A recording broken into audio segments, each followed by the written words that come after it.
This is just to show you how the different steps in making the pumpkin witch. Okay, so it's just a variation on a cupcake doll.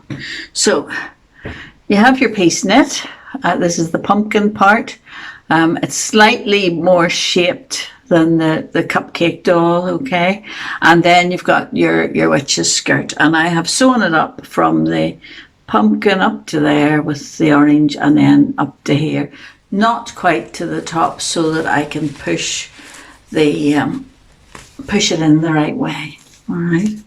So once I have that, okay, I have it in the right way, I'm going to turn it inside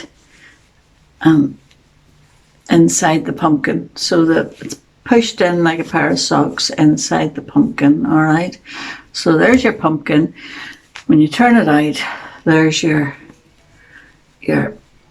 witch's dress. All right, so what I actually did was I stuffed it. If you look at the doll, there's a bit of stuffing between the two layers. All right, so I gave it a bit of stuffing and pushed it down. All right, now the only thing I saw was when you turn it back and forward, sometimes you do need to sort of rearrange your stuffing around to redistribute it a bit, because it becomes less in some parts. So it's just a matter of massaging the skirt, but that's the only downfall. So you stuff your pumpkin skirt, then you stuff your body and the head.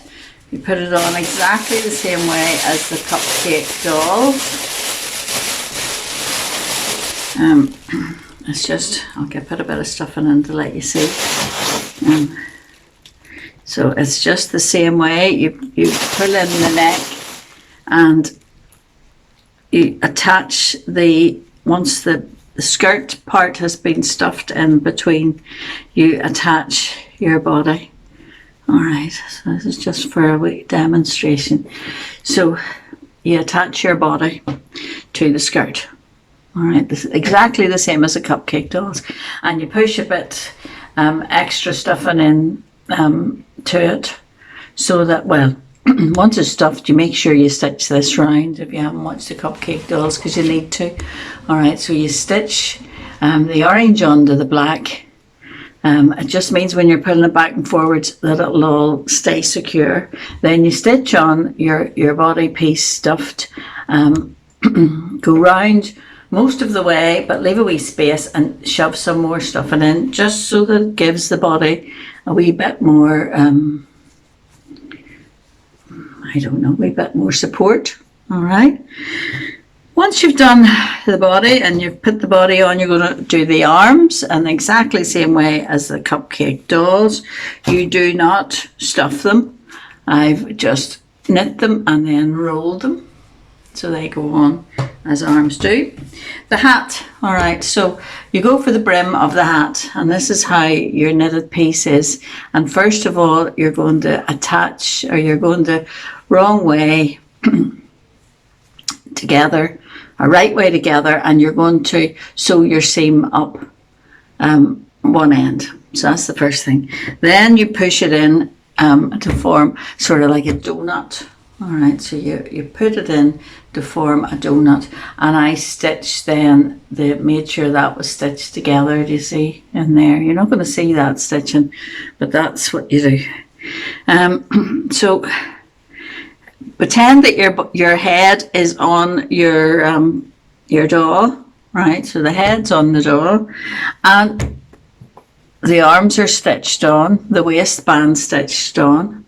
You put the brim of the hat in place, all right? So, and you would put a back seam obviously, all right?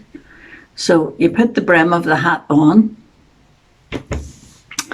and you join your wool in there to make your face. So you mark, once the brim's on, you would mark with wooden pins. Usually I use where the nose is. That's the vital part. So you mark where the nose is, and then this brim is stitched on, all right, in place.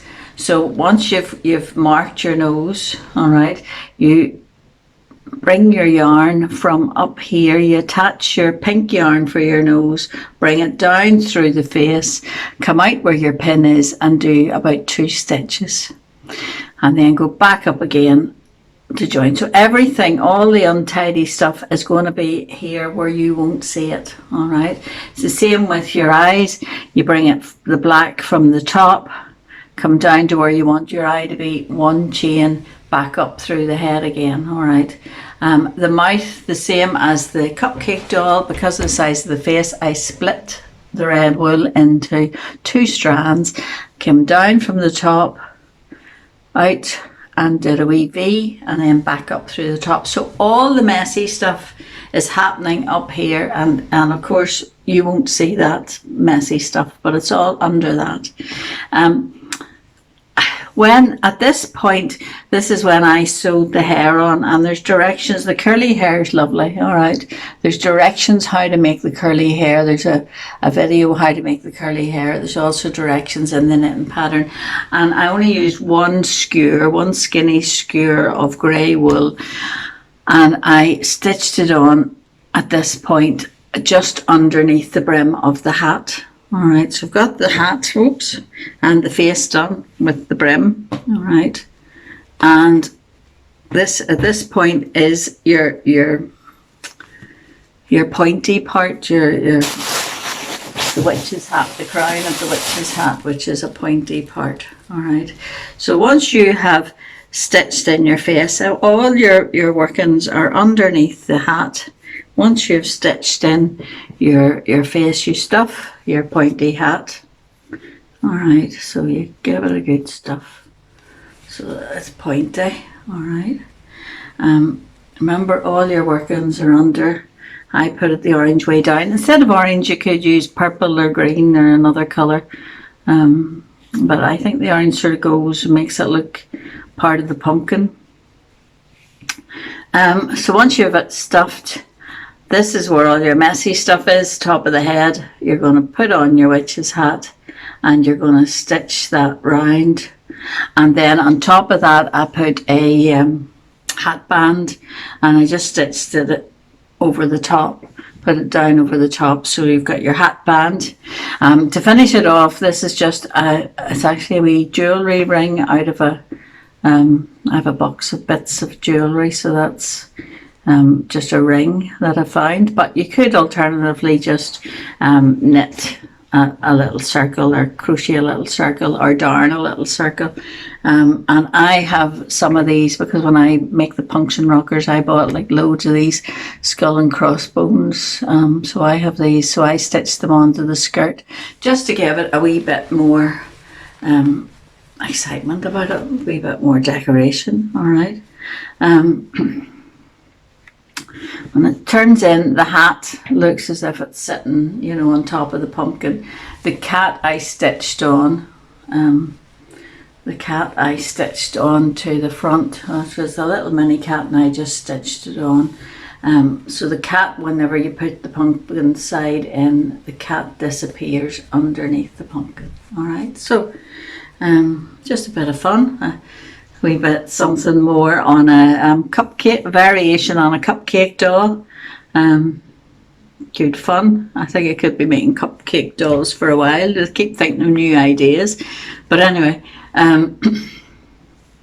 there she is, the witch, and I think she's very nice. She's from point to bottom, she's about 8 inches tall. All right. Whenever you push inside and make this, she's 2 inches shorter. When she's pumpkin size, she's about 6 inches tall. All right, so the pumpkin witch, and the pattern's on my website, www.ecdesigns.co.uk, and if anybody makes them, I love to see pictures. Got some nice pictures this morning from people who have made my soldier. So there you go, the pumpkin witch. How to, and I think she's actually very cute. And you can make several. Instead of using the orange, as I say, you could do maybe a green underneath, but you could make several, and you could have them sitting at different stages, you know, the close stage, and I quite like these dolls the half open stage, so you can manipulate it so that the arms are coming out, and our wee pussycat is sort of sitting, and there she is, a wee pussycat sort of sitting, and she's sort of half out of a pumpkin. I quite like that look. And then of course the standing up one. So she's a nice doll.